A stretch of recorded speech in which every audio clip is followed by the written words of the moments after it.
welcome to Wellness Spring. Today, I am very honored and blessed to be speaking with Dr. Gerald.Pollack, who is one of the greatest minds on the planet today. And I am so grateful to a couple of communal friends, Jeffrey Granville, for introducing us, and also Michiko Hayashi. So, Dr. Gerald.Pollack is a water scientist and a professor of bioengineering at the Washington University, and he's also a multi-award-winning author. He's the founding editor-in-chief of the journal Water and convener of the annual conference on the physics, chemistry, and biology of water, and executive director of the Institute of Venture Science. His interests have ranged broadly from biological motion and cell biology to the interaction of biological surfaces and aqueous solutions. His book in 1990, Muscles and Molecules, Uncovering the Principles of Biological Motion, won an Excellence Award from the Society for Technical Communications, and his 2001 book, Cells, Gels, and Engines of Life, and his newest book, The Fourth Phase of Water, Beyond Solid, Liquid, and Vapor, won the Society's Distinguished Award, their highest distinction. And I've read the book and currently rereading it, and I can highly recommend it to anyone, because what I loved about the book is that he starts by saying it's very suitable for lay people like myself that haven't studied scientists at a high level, and for anyone. So it's absolutely brilliant. And this book has also went on to receive the World Summit Excellence Award. In 2015, he won the Brand Laureate Award, previously bestowed on notables such as Nelson Mandela, Hillary Clinton, and Steve Jobs. In 2016, he was awarded the Emoto Inaugural Peace Prize, and more recently, the Lifetime Achievement Award from the Chapel Natural Philosophy Society. He appears briefly in the 2016 Travis Rice sports action film, which I'm putting on my list to watch, The Fourth Phase, which was named after his recent book. And he's included in the 2019 listing magazine as one of the world's 100 most inspiring people. And I know we're in for a wonderful, inspirational chat today, because he's just a wealth of knowledge. Also, in his bio, in 2020, he presented his work at the Majlis by invitation from the Crown Prince of Abu Dhabi at his royal palace. So, welcome, dear Jerry, to Wellness Spring. Thank you for that ultra kind introduction. And now that you've used up all the time, I guess we have no time left for discussion. So happy to be with you, and happy to feel as though I'm in Australia. I'm not, but happy to be going there in a few months, and etc. Anyway, just delighted. Thank you for your kindness. Pleasure. And before we delve into your great achievements, could you please tell the listeners about your background so they can get to know you? Well, where should I start? So I guess my professional background, I started by studying electrical engineering, and I went on from there to become to study my graduate degree in bioengineering. That is a combination of engineering and biology at the University of Pennsylvania. And then I went on to where I exist today, not Washington University, because Washington University is in St. Louis, Missouri, and the University of Washington is in Seattle. There are so many universities in the U.S. named after George Washington that it's really confusing. Even in the state of Washington, there's University of Washington, there's Western Washington University, there's a Central Washington University, et cetera, et cetera. And then there's also George Washington University, which is in Washington, D.C. They're all over the place. But the institution to which I belong is the University of Washington. And it's a very nice place. It's a lovely view and academically interesting environment. Okay, so I started my career at the University of Washington, interested in muscles and how muscles contract. Not in terms of kinesiology and gross muscle function, but at the molecular level, how the molecules of actin and myosin interact with one another to produce motion and force. And well, I quickly got into some controversial territory because the prevailing theory was put forth by a famous, distinguished Nobel laureate, Sir Andrew Huxley, a member of the distinguished Huxley family from England. And Andrew Huxley went on to become, not only won a Nobel Prize, the only one in his family, but he also became the president of the Royal Society, and master of Trinity College in Cambridge, and he had every distinction. And when he would walk into the room, there was a hush. It was as though God had entered the room. And so, unfortunately, we and others found evidence that his theory was bankrupt. It simply didn't fit the evidence. This was a little bit awkward because he was he's passed, and so he was such a distinguished person that challenging him was a challenge for the challenger, because if you challenge God, you don't get too far. And I spent several decades doing it, and practically every piece of evidence that we obtained simply did not fit the theory. And I did go on to write a book. It's called Muscles and Molecules in 1990, discussing the issues and explaining why the theory simply failed, and other ideas that that might supplant that theory that simply didn't work. But he was revered by so many people that any alternative viewpoint ran into difficulty, because if you simply look at the evidence, I believe the answer that you'd come to is pretty clear. The theory simply doesn't work. But a lot of people were not so interested in looking at the evidence. It was more, you're in the field and you got a choice to make. You can either go with the rebels or radicals, or you can go with the mainstream. And the mainstream, in that case, was headed by Sir Andrew Huxley, and many of the people gravitated in that direction. So, although in my view the evidence was clear, the people in the field mostly gravitated in that direction. They simply closed their eyes and didn't really bother to look at the evidence. So I left the field, and it wasn't that I departed out of frustration. If that's the way it went, that's the way. But I was inspired. It was a conference that took place in Hungary, and a Hungarian colleague invited me. And the conference was to commemorate the life, he had died recently, of a biophysicist. His name was Ernst.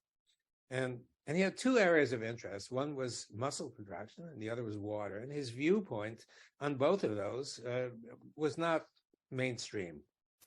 So they invited me to speak about muscle. I was the only one invited to do so. And, I presented the reasons why I thought that this towering Nobel laureate was, in fact, simply wrong. many of the people would consider him to be practically a deity, but he's just another human being. He eats the same food we eat and pees in the same pot as the rest of us, and et cetera, et cetera. It's just that he was famous. And so it is possible that this great guru could be wrong. So I presented the evidence that he might be wrong, and I think it was reasonably well received. But what impacted me more than that was hearing about water. And so it was Gilbert Ling, who is known to some people, not so many, but Gilbert was a scientist of exceptional, I wouldn't say distinction because that's not the right word, but capability, we say. He was chosen. There was a cohort of scientists who came from China. It was after World War II. It was 1948, and they looked throughout all of China to find the three most promising young scientists to study in the U.S. One of them was a physicist, that was Yang, C.N. Yang, who went on to win a Nobel Prize. The second was a chemist who, I'm told, won a Nobel Prize.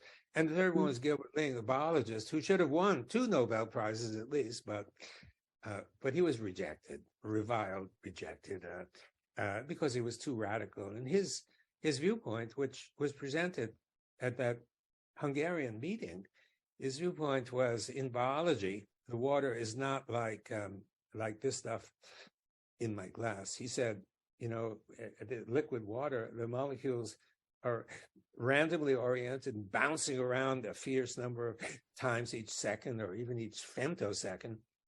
And he said, no, the evidence is different. The evidence is that this is organized like a crystal, like a liquid crystal. He didn't use the term liquid crystal, but he said, the water molecule can be represented as a dipole, that is something that looks like a little bean with plus at one end, minus at the other end.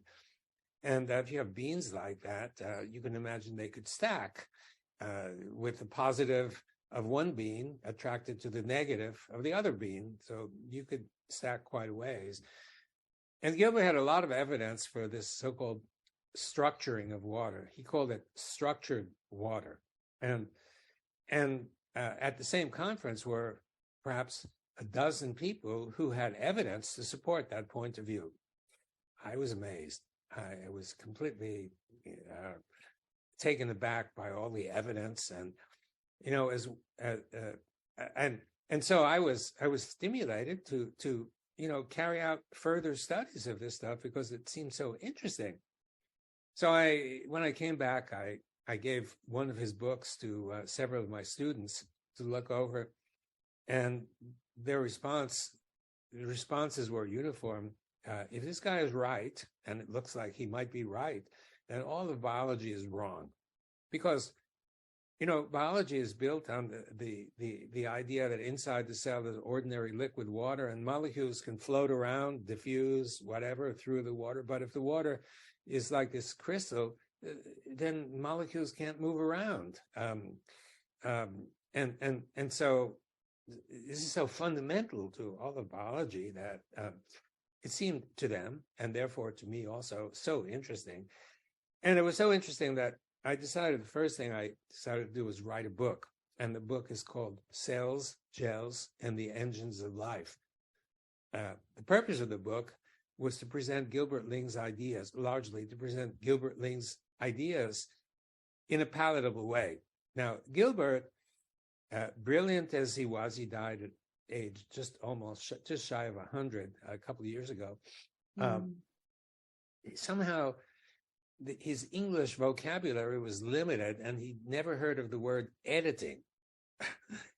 When you write a book, anybody who writes a book edits the book, edits the manuscript, and sometimes many times over until you get it just right. And by getting it just right, it means your facts are right, but also the message that you're conveying is understandable and palatable to someone who's not necessarily in your field or isn't so deeply educated as you were. And I decided that I may not have a full and complete knack of doing so, of writing, but I thought Gilbert is way out there. His ideas are amazing. I've got to do something to help. And so I wrote the book. And the first half of the book describes Gilbert Ling's ideas and passions and whatever. And he didn't like the book. I thought he might like the book. I dedicated it to him, and I mentioned him many times throughout the book. And he was angry with me because I kind of stole his thunder, he thought. And he claimed that I failed to mention him. He expected me to mention him in every paragraph practically. And, there's a limit. So, and he really was angry. And it took a decade of my attempts to restore our friendship before I was actually able to do so. And unfortunately, this is a bit Gilbert's personality. He tended to be somewhat arrogant, and because of his arrogance, the arrogance doesn't necessarily work in favor of others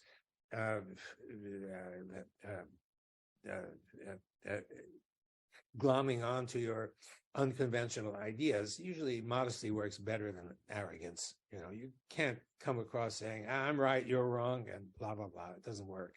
So I tried to present it that way. And the book was received with mixed responses.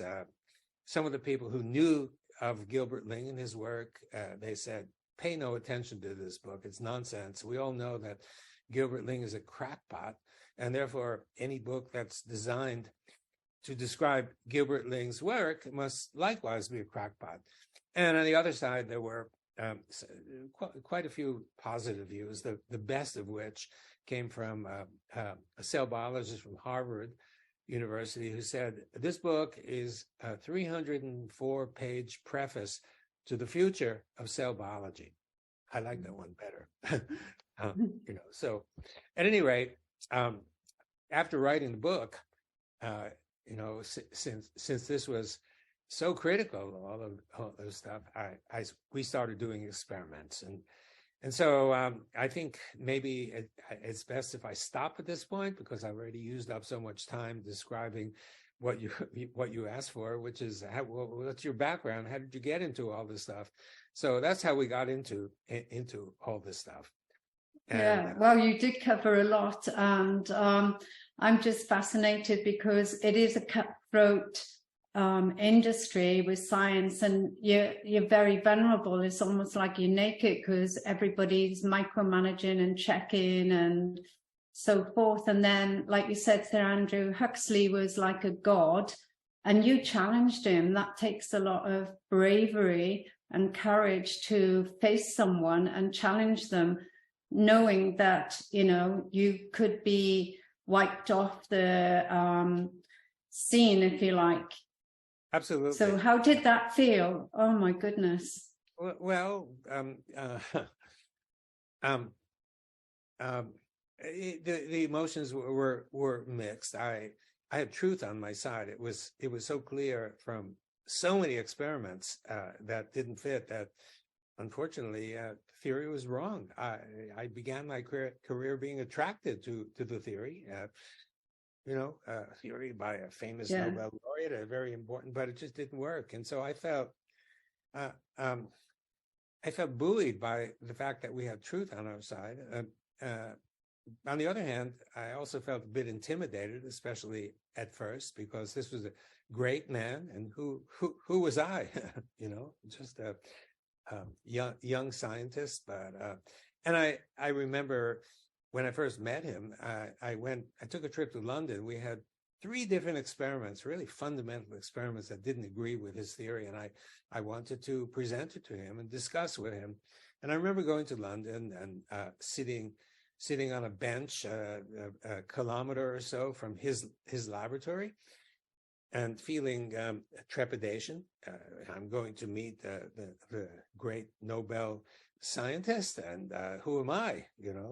So fully intimidated. So I went, and he greeted me pleasantly, and we spent 3 hours discussing the experimental results. And he was really interested in the details of the experimental result. I mean, he was a genuine scientist. I respected that. And there was another guy who worked with him who just sat there quietly in the presence of maybe feeling intimidated himself in the presence of the great man, didn't say a word. And after 3 hours, we had enough, and maybe he was hungry, I don't know, but we stopped. And he turned around, and there was a little cabinet behind him, and he pulled out a bottle of sherry, distributed three glasses, poured the sherry, and we drank it. And he was happy, even though I was challenging him. And I came to realize that this poor man was sitting in an ivory tower, and he was so important that nobody would challenge him. And when you're so important that nobody challenges you, you're really isolated. And he's a kind of shy person, obviously highly intelligent, but also a bit shy. And when someone comes and says, "Hey, we have some results," and so he wants to hear every word. And as a scientist, he wanted to hear details and talk about them. But the bottom line was that he was thrilled to have this discussion, because he almost never has this discussion. He's the great scientist. We bow down to him. We don't challenge him.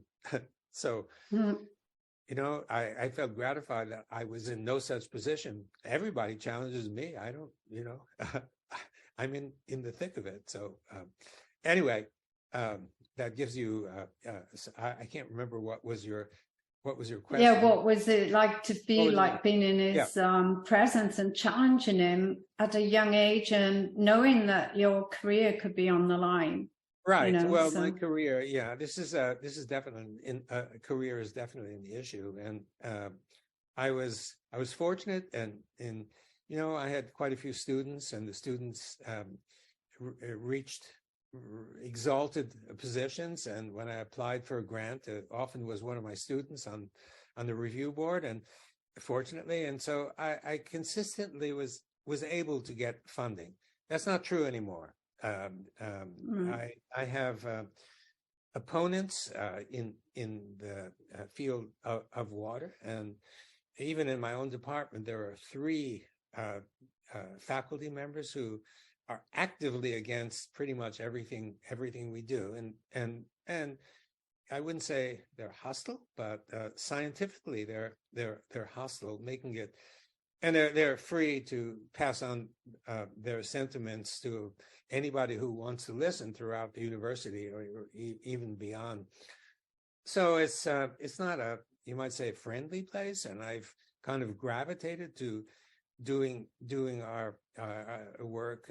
Mainly I spend the time home, which is where I am right now. And I can do whatever needs to be done, communicating with the students and postdocs and so by Zoom. Occasionally I go into my laboratory, but it's not a particularly welcoming place. And they've had quite an impact on people at the university. Many of them know about us, and the reaction is, "Oh yeah, this guy is doing crazy stuff. I stay away." That's the environment, and they've had an impact beyond just the department. On the other hand, so many people have taken up this stuff with enthusiasm, and it's great. And the problem is getting funded, and because we're challenging the people who do the reviews. You can imagine what it's like. The French revolutionaries coming to Louis XVI saying, we have a bone to pick with you. Oh, yeah, tell me everything. I'm delighted. It doesn't work. It doesn't exactly work that way. When you step on the toes of people, they're pained, and they'll react. They'll say, "Ouch," and maybe do something to take care of the issue. And so I was fortunate to have a benefactor. He came to me. I didn't know who he was. He said, "I like your work. I want to fund you." And the guy is a billionaire. So for, I think, 6 or 7 years, he funded us amply. And then, unfortunately, he ran into some financial difficulties, and he had to stop. So we're now in a position where we have very little funding, and we're operating on a shoestring. And we're trying to get additional money. And so many people who hear my various presentations, they said, how could it be possible that you can't get money? Well, the reason we can't get money is not due to the science that's involved. It's due to the fact that we get reviewed by those who have a stake in maintaining the status quo. If we're right, they're wrong, and therefore they're not enthusiastic about being generous and giving us a score that's high enough to get funded. So this is a big problem. And there are besides the fundamental science, which is what drives me, there are practical applications that come out of this, and those practical applications could change the world. But in order to develop them, we need funding. For example, we can get electricity from water and light, and it's similar to the way plants get their energy from water and from light, and that's the first step of photosynthesis, which is 100% efficient.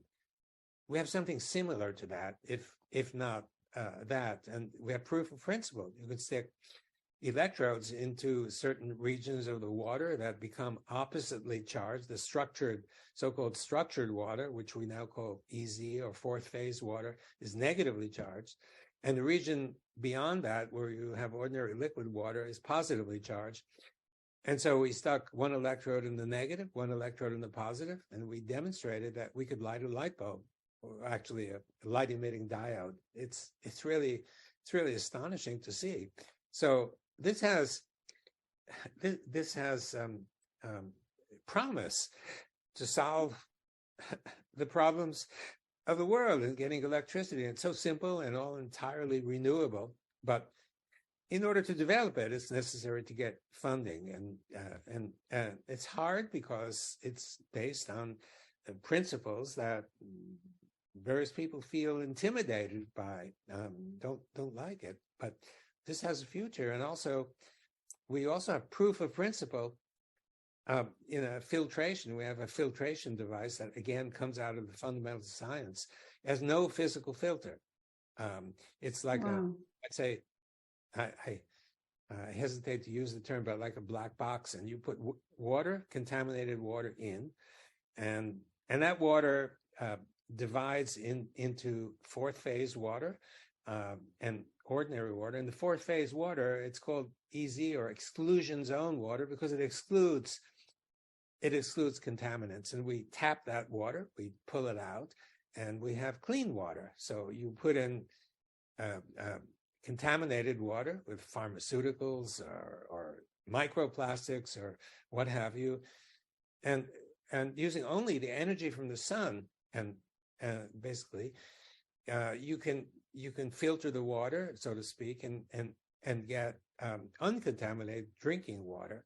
We call this a filterless filter. And again, it has somewhat promise, but it needs funding to develop. And the real prize, this filtration device, we think, we have preliminary evidence that it separates salt in the way it would separate contaminants. And so you could put ocean water in and get drinking water out. Wow. You can do that now with reverse osmosis, but the amount of energy that you need to put in order to do this is extraordinary and is simply not affordable by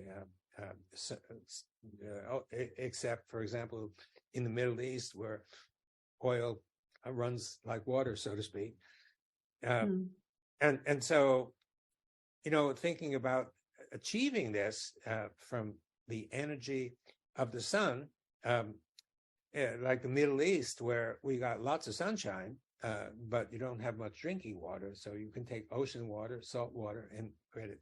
What I'm trying to tell you and illustrate is out of the science, out of this, you might say, radical revolutionary science, comes practical applications. And we're not necessarily into doing the engineering of these practical applications, but in order to achieve them, there's still some fundamental science that needs to be worked out. And what we'd like to do is work that out, because it will not only provide a basis, a platform for developing these by some commercial entity, but also it will teach us a lot about fundamental science. So I'm sorry, I'm giving you a long speech to let you know that this fourth phase of water idea, initially we thought this is a purely biological explanation or issue, but it extends so far beyond biology to issues of worldwide practicality. And we wish we had the wherewithal, because you need people cost money, to develop all this stuff. It would be, I think, amazing. Maybe, again, I probably deviated from whatever question you asked. That's all right. No, it's interesting for the listeners to know, and maybe there's someone out there listening that is passionate about saving our planet, because water is vital for life, and clean water. And you've managed to hit the nail on the head. Like, I liked looking at your experiment with the 2 beakers where you put the electrodes in and seeing the exclusion zone, and also the experiment that you do with the bridge with the drop of water. And I can understand where you're coming from, because I'm also a functional breathing instructor, and the medical science doesn't want to put money into it because it's backed. All the research is backed by pharmaceutical companies. And if they can't make money, if you can heal yourself through breathing exercises, there's no tablets or surgery involved, so they're not going to invest in it. And even though it's simple and it's something everybody can do, it's affordable to everyone, because the exercises, once you've learned them, you can be healthy for life. You'll be in the driving seat of your life. And the same with you with water, and also because you covered a lot.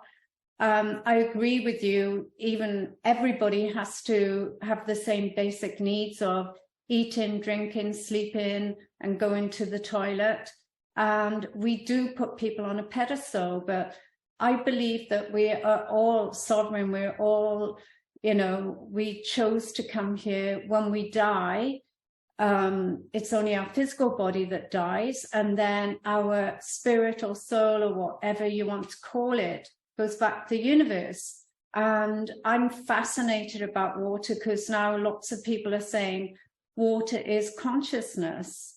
And I know Mr. Emoto and many other scientists, like he made the observations doing the experiments where you put water in petri dishes with the different names, and you could see, for the positive words, beautiful sacred geometry shapes and in the crystals, and then more murky water in tap water. But I sent you an email because a friend who lives in Brazil, the water is so disgusting there. They're trying to work on it.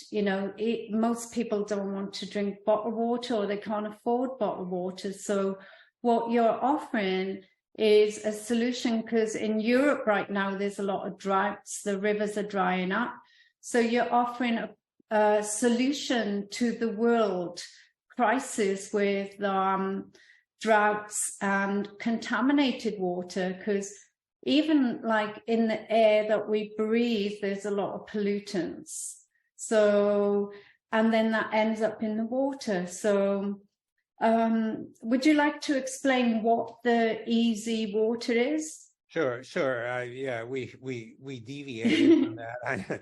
That maybe perhaps should have come first. So to describe, it's probably better if I start with the experiment that we did and what we saw. Yeah. So it started from Gilbert Ling's idea that the water in cells, water in biology, is structured in some ways, organized, is not random, and it's like a crystal.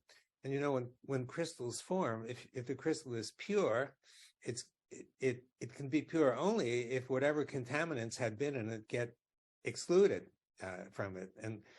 And so we were looking for a preparation where of water of some sort where where particles or molecules were excluded.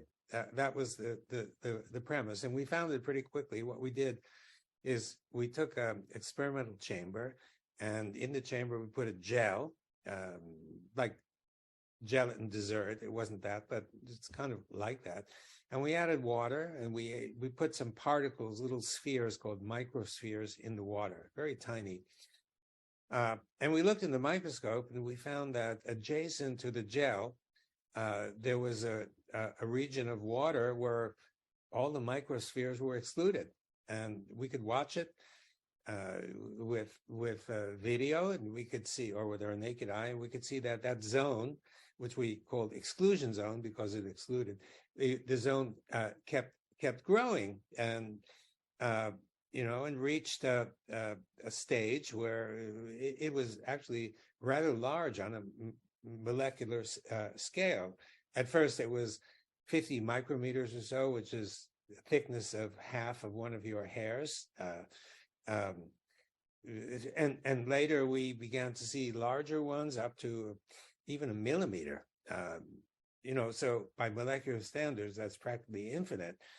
And so we started studying that kind of water, and we found a few critical things. First of all, its properties differed remarkably from all the properties that we could measure of liquid water. And that's when we began calling it fourth phase water, because it was not ordinary liquid water. And then, to our great surprise, we found that this was not neutral. So ordinary water, H2O, is neutral. We stuck electrodes directly into this zone, and we found that typically, not always, typically it's negatively charged. And we found that the region beyond this microsphere-free region, the EZ region, the region beyond was full of positive charge, equal positive charge.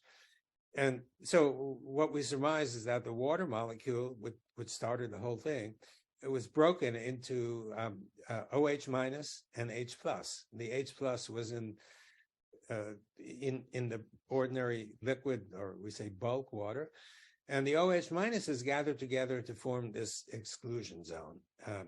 And so we had negative next to positive. Negative usually doesn't like to sit next to positive. The two will combine. Right. But in this case, they didn't recombine for a very long time. They stayed apart from one another. And that's a characteristic of a battery. And we, as I mentioned a few minutes ago, we could stick electrodes in the negative EZ and the positive region beyond, and get electrical current out of that. So, proof of principle. And we were quite excited about that. So what it means is, biologically, if your cells are filled with this kind of EZ water, EZ has negative charge, and your cells also have negative charge. And a question arises: is the negative charge of the cell, does that derive from the negative charge of the water?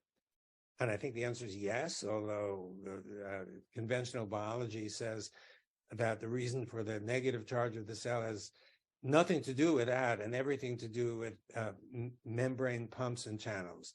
And I've published reasons why I think that's grossly erroneous. And the very simple explanation is that the cell is filled with EZ water, which is negatively charged. So because you've got a lot of negative charges together, when you put them together, all they want to do is escape from one another. They repel. And if they had an opportunity, they would do exactly that. And so the fact that they're condensed together creates potential energy. And I've shown that this kind of potential energy, it's in the book Cells, Gels, and the Engines of Life, is critically important for running the cell. When the cell is activated to do whatever it does, if it's a muscle cell, it contracts. If it's a secretory cell, it secretes, et cetera, that part of the driving force, or at least some, all, I don't know, it derives from that energy, that potential energy that's in the cell. And when you think of people who don't eat, breatharians, where do they get their energy? So obviously, if they don't eat, they don't get it from food. They must get it from somewhere. And I think a distinct possibility is that they get it from the potential energy of that easy water that's in the cell. And if they take in energy from sunshine, or infrared energy is what we found is the builder. It's what constructs this fourth phase water and separates the charge. And it's all infrared energy is all around us. If it comes through that, it's possible that that's actually where their energy comes from. And so all of this, of course, remains to be explored. But I think it needs an explanation. There are many people who simply don't eat for periods of time. I think you're one of those. Are you?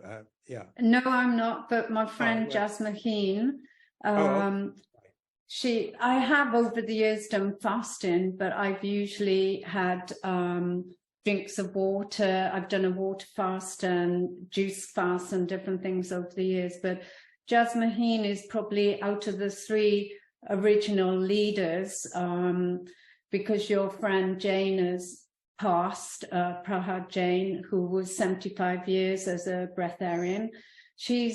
Jasmine must be about 35 years now, and she told me that there's 220,000 people on the planet at the moment who are practicing breatharianism. Really? And another 550 in training. And she said in the atmospheric air, especially if you're in a humid climate, that you get 2 liters a day just from breathing in the air.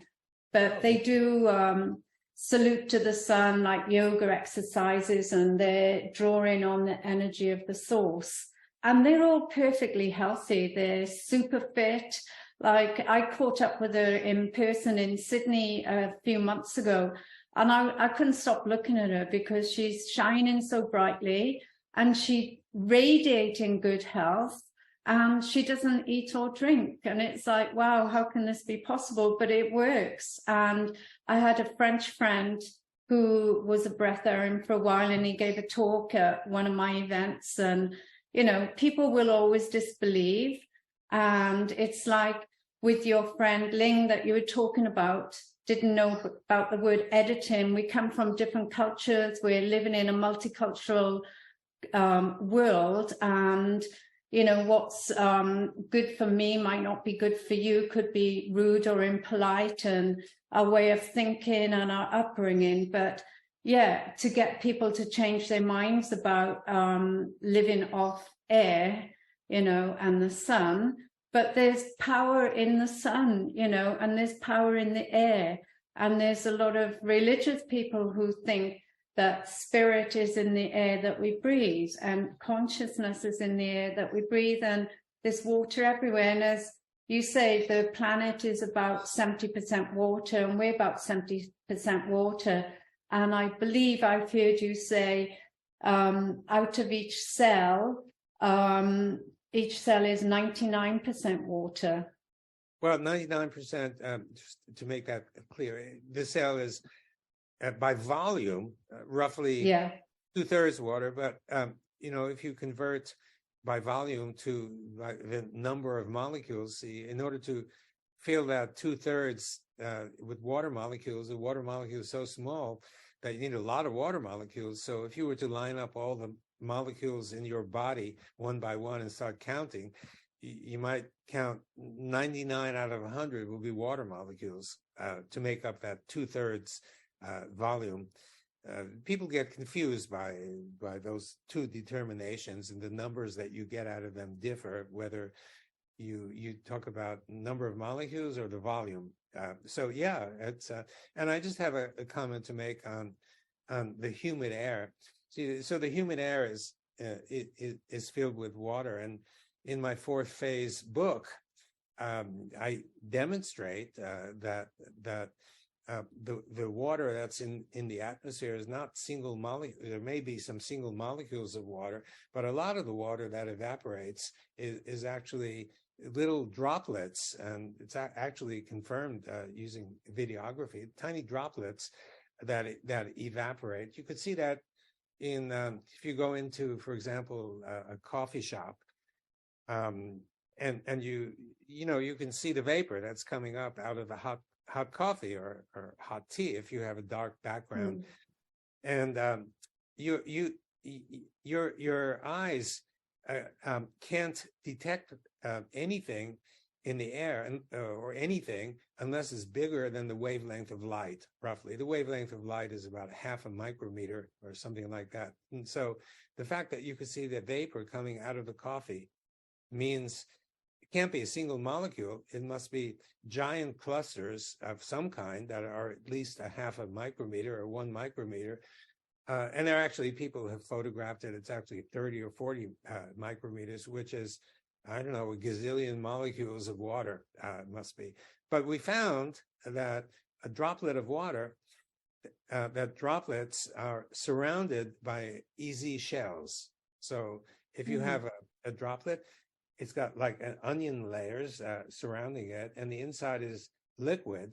And you've got positive charges inside that are pushing on this membrane, and the membrane of EZ water is holding it together. And that's why you have a sphere. That's why a droplet is a sphere. But the EZ, the EZ, it contains energy because it has charge, and the droplet itself has a negative charge in the membrane and positive charge inside the droplet. So you have the separated charge, which is energy, potential energy, because positive and negative ultimately want to coalesce. And so when you say, I wasn't aware of this, that breatharians are often are in humid environments. This is the source of energy that they get, of EZ energy from the droplets of water that are being evaporated in the warm, humid air. So thank you for that piece of information. I appreciate it. That's all right. And I'm curious to know, because over the years people have told me that we can't absorb all the water that we drink because some of them, the molecules are too big to be accepted to ourselves. Is that true or a myth? Well, I haven't heard that. It sounds to me like it could be a myth, but I'm not sure. But we know, some of the water that we take in gets peed out. And much of the water that we take in becomes EZ water. And the reason that it does that is that most of the solid surfaces inside our cells and outside are so-called hydrophilic, water-loving. And those are the kinds of surfaces that build EZ water from ordinary liquid water. And our bodies are filled with them, even inside our cells. So when you drink water, and the water finds itself next to any one of those surfaces, it's going to build EZ water. And so, I think that basically Gilbert Ling was correct in saying that the water that's inside our cells is structured water, but we've given new meaning or new definition to structured water and what it means. And it's actually, we now call it EZ or fourth phase water, which is different from what Gilbert Ling was saying. Thematically, it's the same, but we found that its properties, it has such interesting properties that make it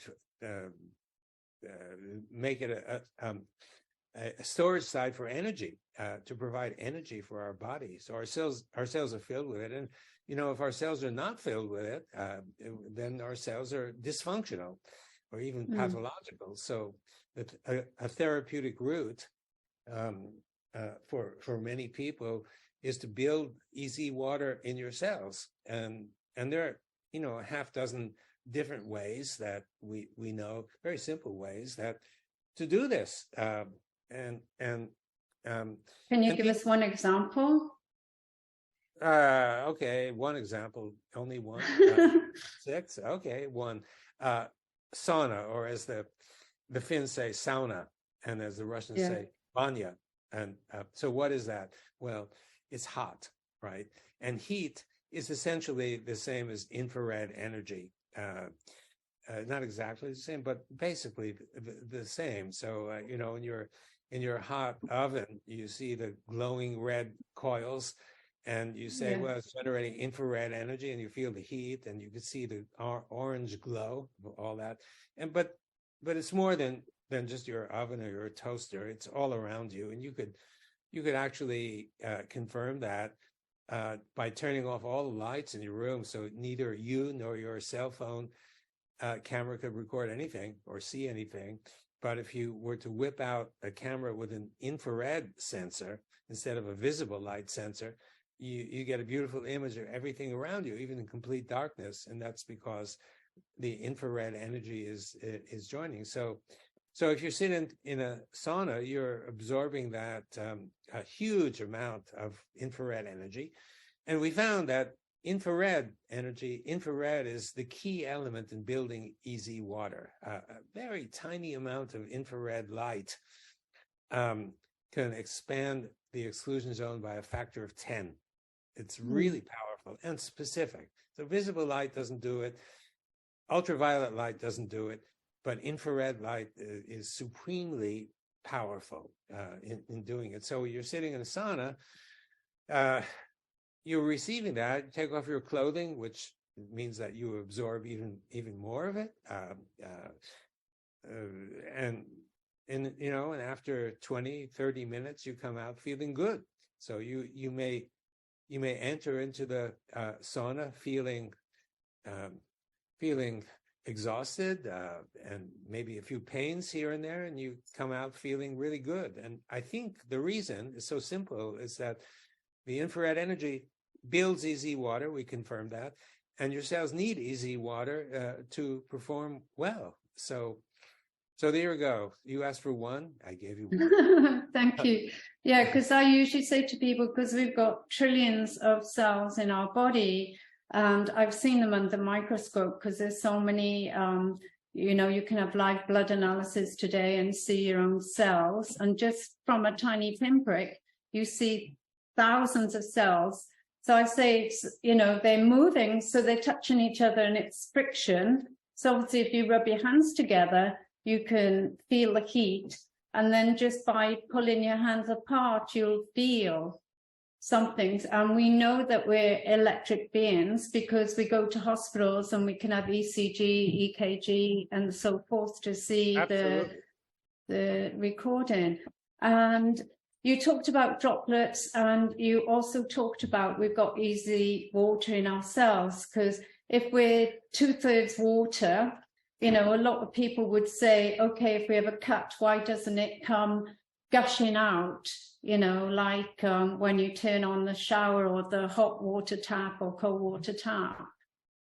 Well, absolutely. This is clear evidence that the water in our cells is not just plain old liquid water, because a cut will cause that water to come gushing out.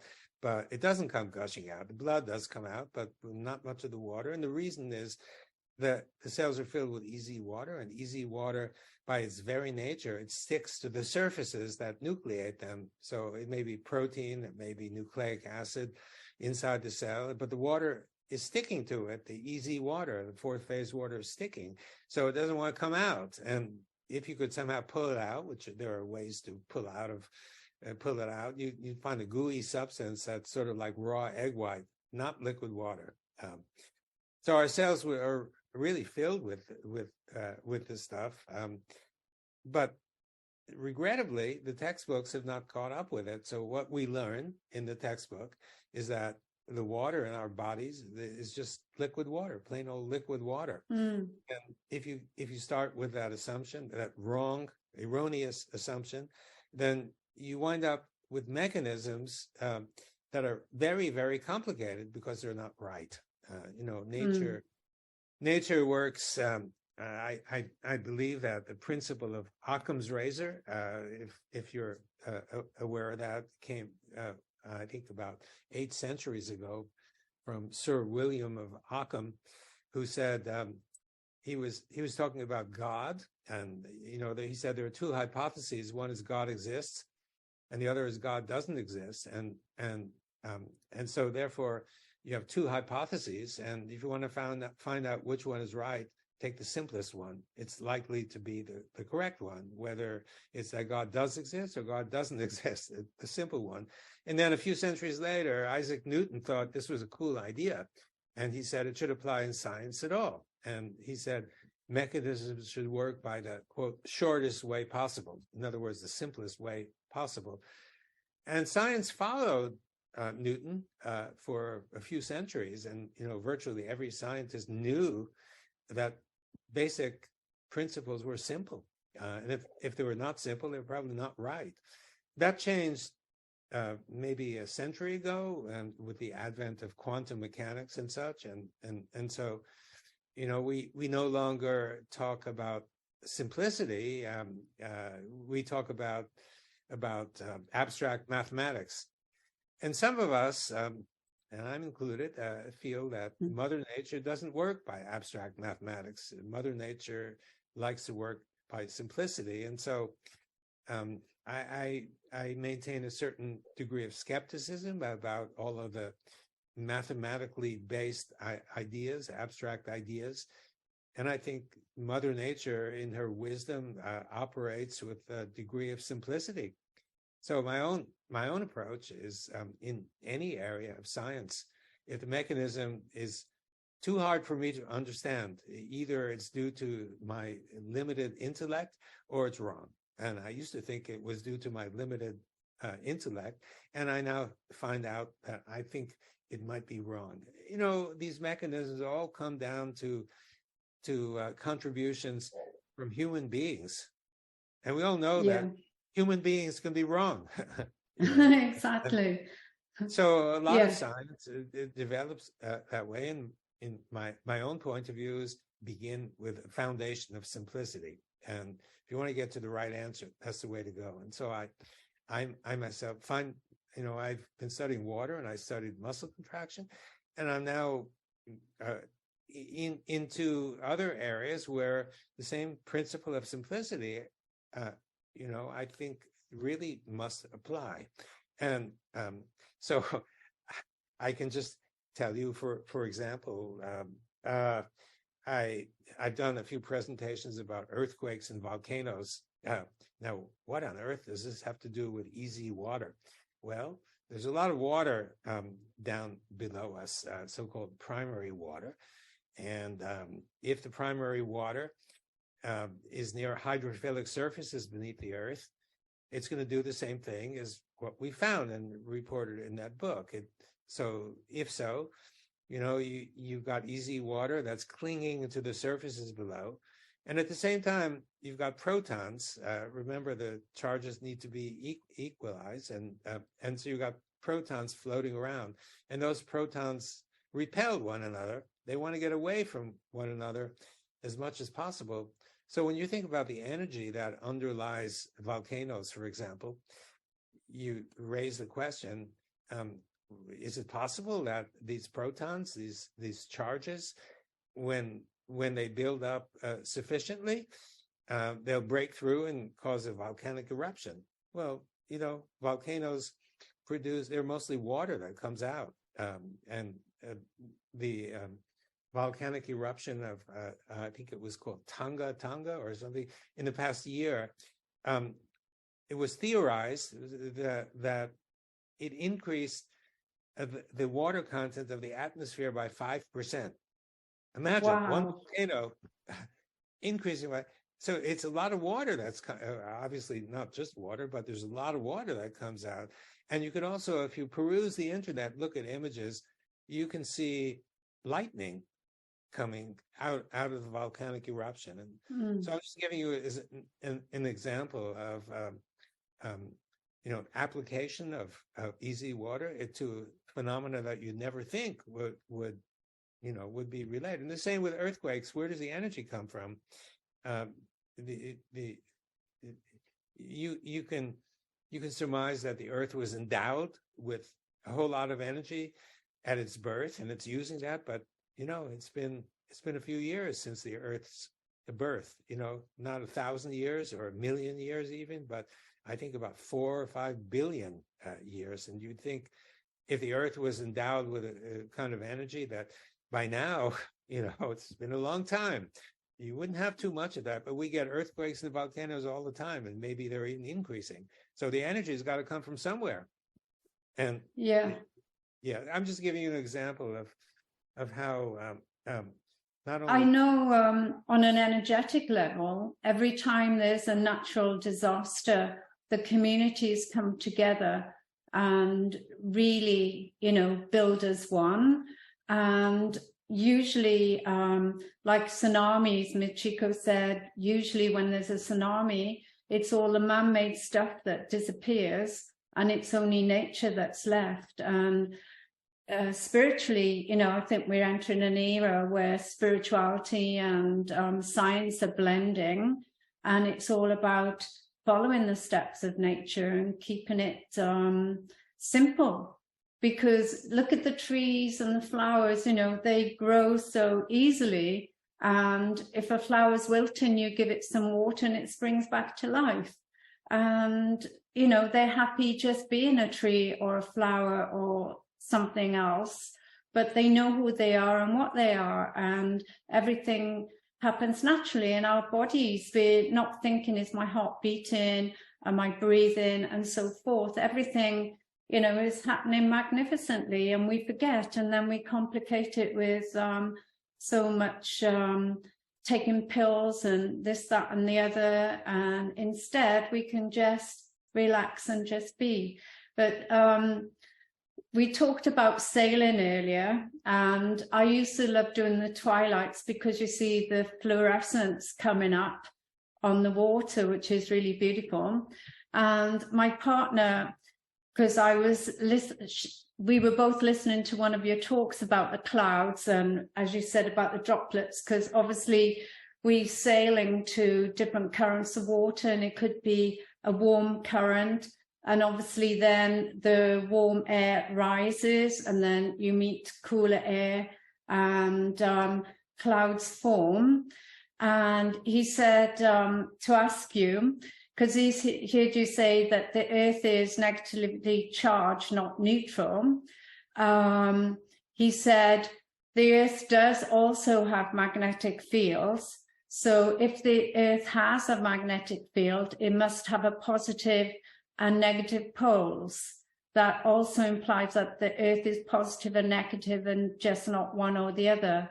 So he gave the example, if you have a magnet and spin it inside a copper coil, you get the electricity. So it is understandable that the Earth would have electrical fields because it is a spinning magnet. Or would you agree with that or not? He's happy to be challenged. Well, I would challenge him. The Earth absolutely does have an electric field, and the electric field lines run from up above and somewhere high in the atmosphere to the Earth. It's like a capacitor. You have two capacitor plates, and the field lines run from the positive to the negative. They run down this way, and that's observed for the Earth. It's just that we don't learn about. Many of us don't learn about it. As I said, I studied electrical engineering, and no professor ever told me about anything like that. I learned this from the Russians, who seem to know everything about everything scientifically. And so there's an electric field over and above the magnetic field. And I think what you're alluding to, if I understand, is that the suggestion that it's the magnetic field that gives rise to the electric field. And I'm not sure that that's necessarily correct, because all you need is a separation of charge to get an electric field. And we know, or at least I found out through initially speaking with another Russian, that the Earth was negative, and up there somewhere high in the troposphere or atmosphere, there are positive charges. And if they're positive here and negative, you must have an electric field. And people have measured the electric field at the surface of the Earth and also above. It's about 100 volts per meter. And I think this is maybe independent of the magnetic field, although perhaps it's worthy of some discussion. And, you know, the atmosphere, I mean, this electric field is important because you raise a question of, for example, what keeps the atmosphere clinging to the earth? Just think about it. You know, you've got the air, oxygen, nitrogen, a little bit of argon for spice, and sitting above the earth, and you've got winds. And why doesn't the wind just blow the atmosphere away? Maybe you haven't thought about that. Most people haven't thought about it, but, you know, the question is why. And I think the answer is very simple, and it relates to the electric field that you mentioned. You know, if the atmosphere is positively charged and the earth is negatively charged, it doesn't take a rocket scientist to figure out that the two are going to be attracted to one another. I think it's as simple as that. The atmosphere is held onto the earth because the atmosphere is positive and the earth is negative. So the two stick. You know, it's another simple example of, or an example of the simplicity of nature.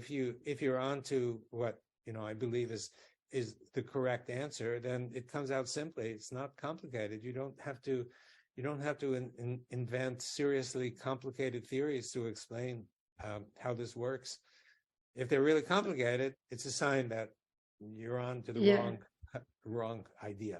At least, pardon me, that's the way I operate. No, that's fine. I operate exactly the same way. And I've just got a couple of quick questions. I got loads, so I think we'll have to have another talk at some stage. Sure. But because of, you mentioned God a few times, and also ancient religious gurus felt for certain that the water was endowed with exotic healing powers. And there's many countries around the world. And I'll just say about Lourdes in France, because I know a cousin went there years ago to heal her. She was crippled with arthritis and it really helped. You know, what are your thoughts about that? And have you looked at any of the molecules from healing water?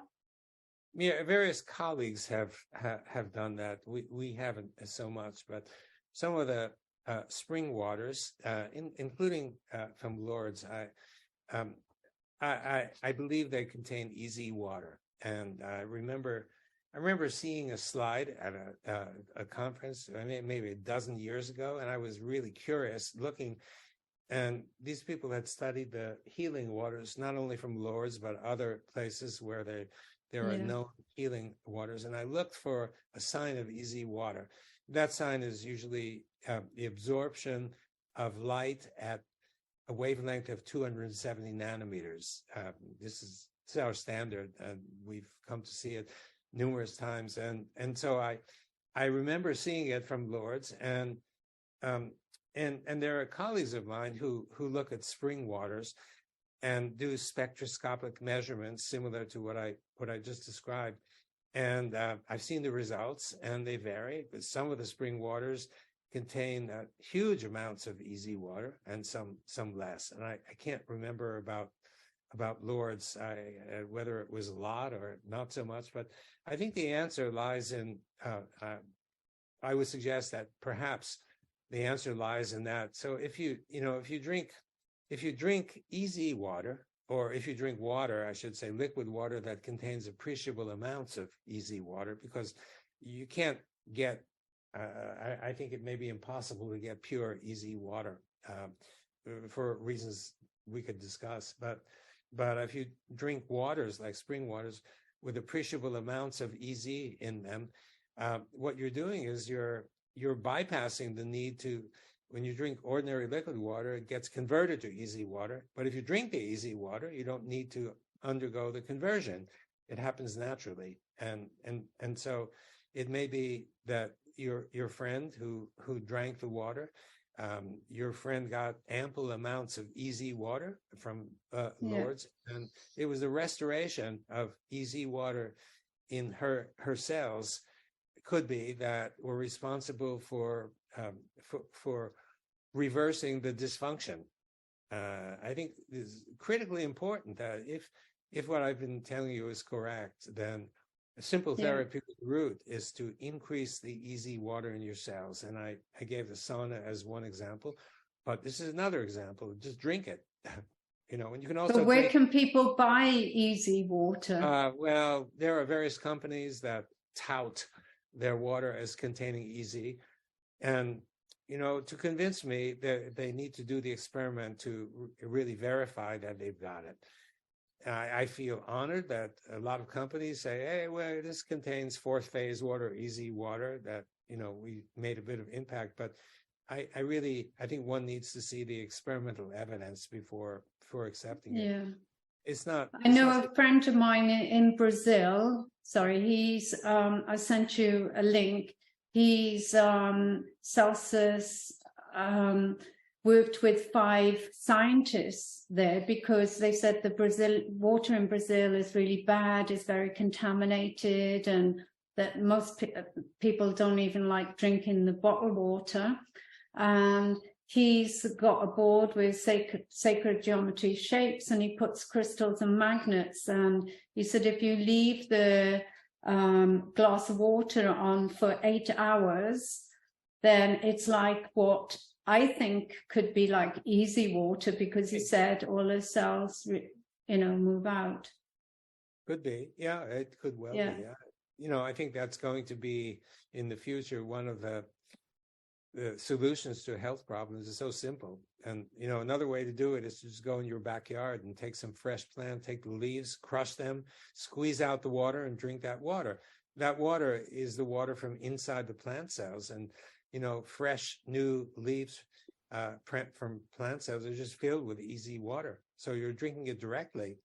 And, I've heard from various providers that their patients come and, suffering from this or that, and they advise the patients to do exactly what I've described. And then they come back months later, and whatever they were suffering, it has improved greatly.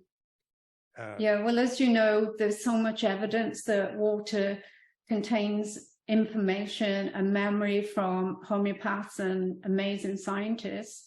And a lot of them now I'm hearing is that water is consciousness. So I was wondering your thoughts on that. Well, we're studying that right now. Cool.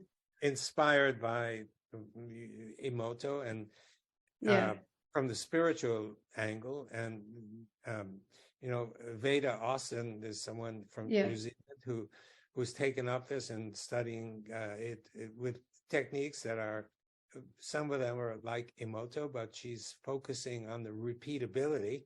I've advised her to do that. And that's really, really important to be. But we're testing this in our own laboratory. So our experiments, which are just getting underway, we take a container, a glass of water, and we put it in the laboratory, and we have a healer who can heal or it reputedly is able to heal people, and the healer comes and does her healing to the water, and then we test the water to see if the physical chemical properties of the water are altered by this healing. We have no results yet, but this follows in general the ideas that began with Emoto, that there is a kind of spiritual energy or some kind of informational energy that's conferred to the water. And it was found even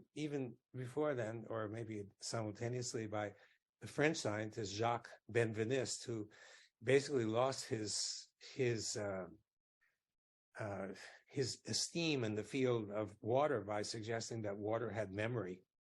Good evidence. It's now confirmed by many groups, but he was demolished by the editor of Nature for coming through with such a preposterous idea, for which he had clear evidence. But the editor said, I don't care what your evidence is, it can't be true. It can't be true, because if you're right, everybody else is wrong. And I refuse to believe that everybody else is wrong. And he basically lost his career. It became a scientific joke, Benveniste. So it's you have memory problems, just drink some of Jacques Benveniste's water because it has memory. And it was taken as a joke, which he felt he was being demeaned, and he was obviously demoralized by all that because his career as an esteemed scientist went precipitously downhill. So water memory is I guess I might summarize by saying, it sounds woo-woo, and it sounds like it's preposterous to think that water has memory. The evidence, on the other hand, from so many quarters, including Luc Montagnier, Nobel laureate, just passed a year ago. He used to come to our conference each year and present his stuff. When you have serious scientists who are doing work in this and have evidence that is consistent with that idea, you have to begin to think, well, maybe there's something to it, despite the fact that we think it's weird. There are lots of things that seem weird, and now we accept them as truths. I actually stumbled across Veda Austin's work, and I bought her book. It's like a guide to show you how to put the water samples in, step-by-step guide, and how to say the words, but to befriend the water and lead up to getting a conversation going. And it's just before the water turns completely ice, so it's still some liquid. And I think the first one I did was in Melbourne water. And my mother-in-law told me that she heard on the news that Melbourne water was the best water in the world, allegedly. So I had a little conversation saying to the tap water, I know you're supposed to be the best water in the world. However, I'm just starting a communication with you. And if you'd like to show me something, that would be great. And I had a heart with a dolphin inside. I think I sent it to you and Jerry because the day he introduced me was when I did the test. And I was just like blown away because dolphins are my spirit guide. And I'm doing photos not every day, but whenever I can. And Veda said that you'd been mentoring her and that you should do the same test for at least 3 times. And I was going to ask you, is that good? So, example, if you put the word love, you should do it 3 times. And I'm so glad to hear that she said that to you, because I've been trying to convince her that this is the essence. In order to be believed, you need to repeat the experiment and see. I don't know if 3 times is the ideal time, but I think she's been doing that. We had a long conversation by Zoom. And she told me, and she had a whole bunch of people working with her, she said that she's been doing experiments for repeating, and she finds that 75 to 80% of the time, the repeat experiment is successful. And that's amazing. If it's that much, I would have been satisfied with 50% of the time, but 80% is amazing. Yeah, she mentions you in her book as well, and did she mention it in the book? I remember that. Okay, yeah. So So how many times do you have to do a test to patent it? Oh, I don't know. That depends on the patent officer who's reviewing it. Okay. Are you thinking about doing that? Oh, not at all. I'm just putting the question out there for the listeners. And obviously you're a scientist and you keep repeating tests, and, Well, and I also know that you get other scientists around the world doing your experiments to see if they get the same results. Yeah.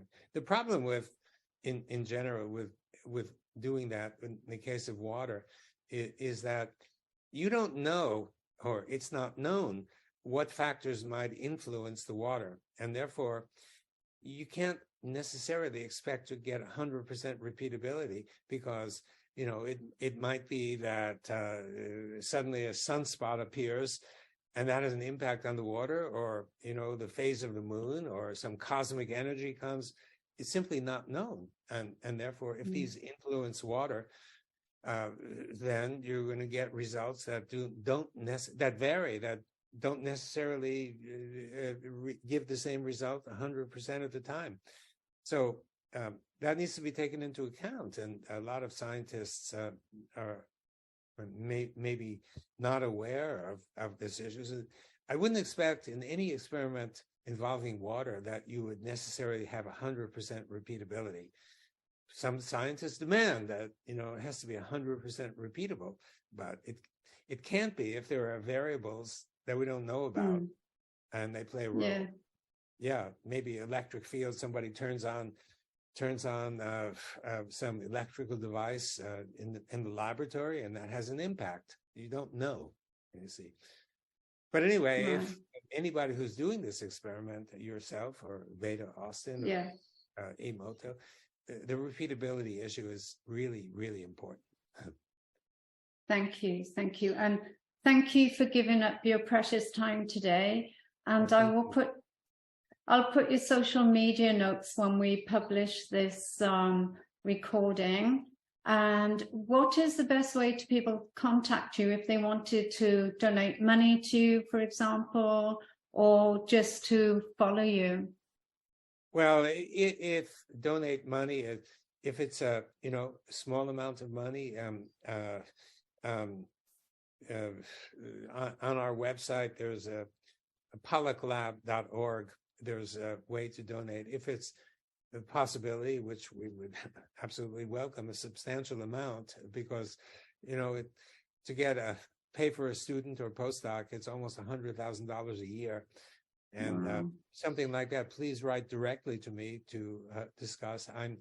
My email is all over the place. It's very easy. It's GHP for Gerald Harvey Pollack, GHP at UW, University of Washington, uw.edu.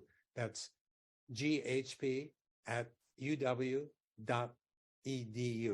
And I'll be happy to discuss with you. We would really welcome any kind of interest, because to maintain the lab, we need support. And it's not so easy to get that support. Lots of people seem to be intensely interested in all the things that we do, both fundamental and applied, but that doesn't always translate into money. So well, fingers crossed, we'll put the right vibes out there for you. Well, and since I'm coming to Australia early August, I'd be happy to chat with anybody who is in a position of wanting to discuss a possible donation or anything else. I'm there. Yeah, great. Thanks for the opportunity. I really appreciate it, Beverly. Pleasure. Thank you.